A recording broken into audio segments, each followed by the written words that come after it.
F'opinjoni pubblikata fil-Malta Business Week, il-kap ekonomista tal-Bank Ċentrali Dr. Aaron Grech innota kif statistika Ewropea tindika li fl-aħħar 10 snin kienu propju l-ħaddiema f'pajjiżna li l-aktar żiedu t-tul ta' karriera tagħhom minn fost il-ħaddiema madwar l-Unjoni Ewropea.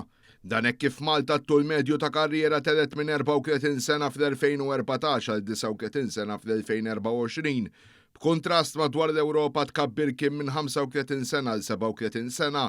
Dr. Grech kontrasta l-proċessi bes ta' austerità li biħseħħet il-bidla fl-Ewropa li waslet għal konflitti politiċi qawwija mal-bidla mingħajr skossi li kellna f'pajjiżna, tant li issa pajjiżni ilu mill-2018 b'tul medju ta' karrieri akbar minn dak fl-Ewropa.